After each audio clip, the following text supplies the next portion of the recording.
So there aren't a lot of masks available right now due to the COVID-19 outbreak, and people have started making cloth and paper masks instead. I went to multiple stores looking to buy some, and of course they were all out, but on my way home I stopped at Ace Hardware and saw an equally effective alternative in, of all things, furnace filters. Surprisingly, they are made with the same polypropylene plastic as are the N95 masks and surgical masks, and they filter anything from household dust to bacteria and virus carrying particles that measure between zero point 0.3 and 10 microns in size. What you'll need to make the masks are tin snips, stapler, pliers, contact cement, I use DAP brand, scissors, the inside of the filter, which I tied with a string to make it easier to work with, flexible crafting metal, rubber bands, and a tape measure. And here's the finished product. Let's learn how to build it. So, unwrapping the filter. The construction of the filter is meant to stay rigid inside of a furnace, so the outer casing is mounted very securely onto the filter, especially around the perimeter. It's hard to get off and is really the only taxing part of the process. The wire mesh underneath the cardboard is sharp, it's wire, and it's real thin, so be careful. I've come close to cutting myself a couple of times. Ripping it off is very tedious, but after you're done with it, the rest of the process is pretty simple. So after removing the filter paper from the cardboard box and the metal mesh off of the filter paper, I stretched it out and found that 6 folds worked best. And here I am just counting the folds.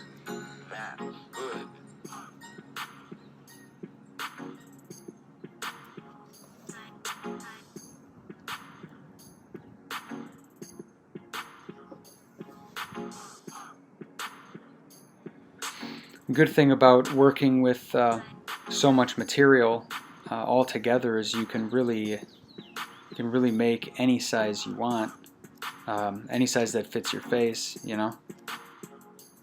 So about 6 folds by 6.5 inches wide to wrap around the front of your face. I cut off about that size and found that that works pretty well for an adult face.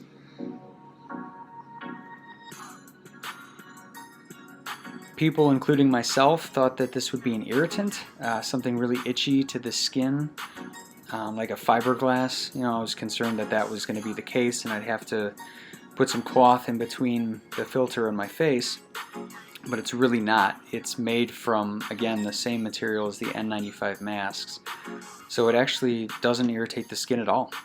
It's not fiberglass and it doesn't embed into the skin.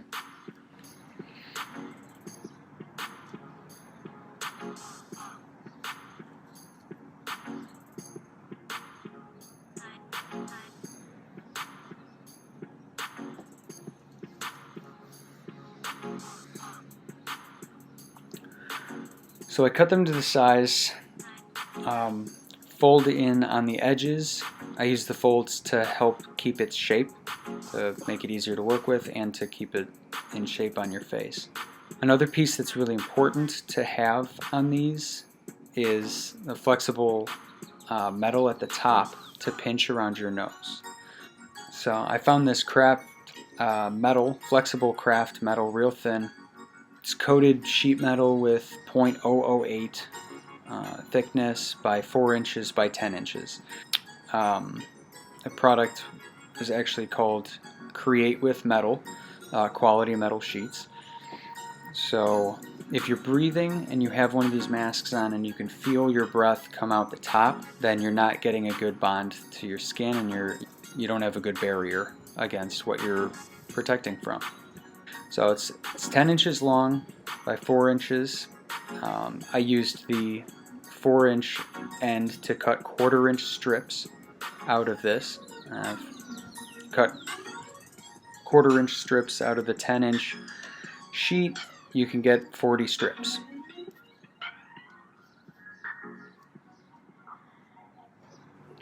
All of these products that I purchased altogether were between $25 and $30. The filter was about $18 and some change, and the metal was around $5.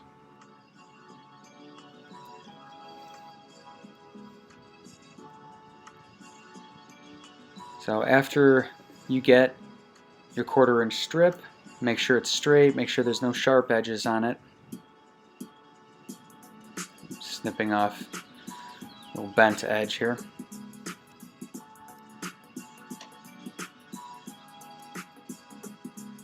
Kind of smash it down. Again, make sure it's not sharp, it's not going to cut into the mask or your face. So using contact cement, I adhere it to the top ridge of the mask.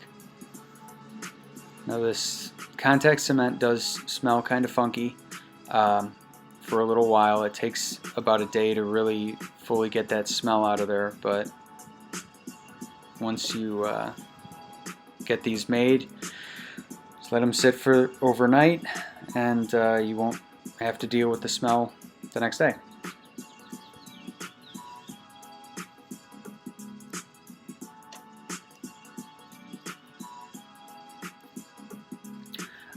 I adhere these first to the mask before I pinch it and make it into a mask, because it's just easier to deal with.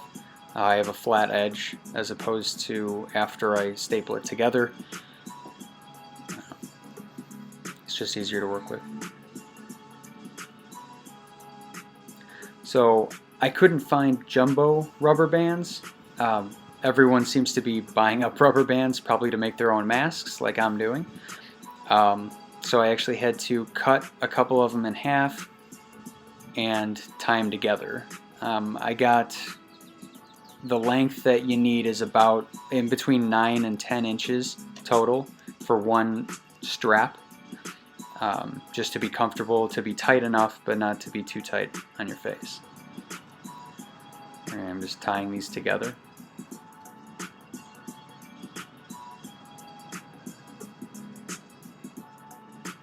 So after tying these together, you're gonna want to place one end of the strap or rubber band on the edge of the filter, pinching 3 spines. It's really only 2.5 on either side, so I do leave a little bit of space in between there. It fits better on your face when you have that extra middle area open. So when you're stapling, make sure that you're putting the rubber band on the top of the staple or full part of the staple. If you're stapling and you have the rubber band on the bottom side, it's liable to just slip out or not even staple to the mask.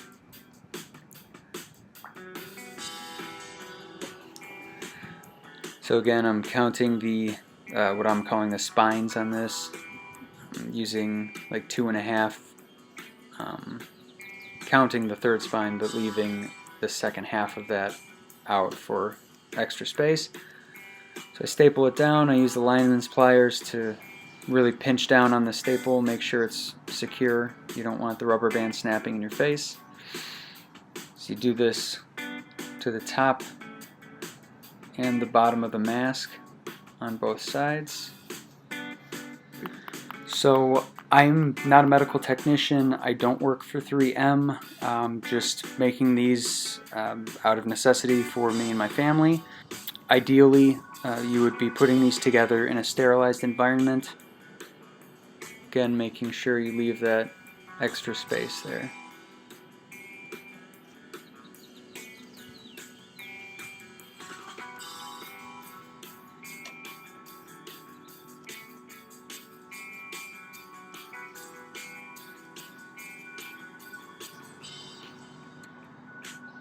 If you don't have rubber bands or can't find rubber bands, I'm sure you could use string or any other, any other material like this, as long as you have the right length and the right tension on it. You need it to be the right size to really hold on your face. So I got that to top and bottom. I just kind of stretch it out. I fold it in the middle a bit to create kind of a duckbill shape to it. And then put it on your face. Make sure to pinch the metal after you get it on there. And you have your mask.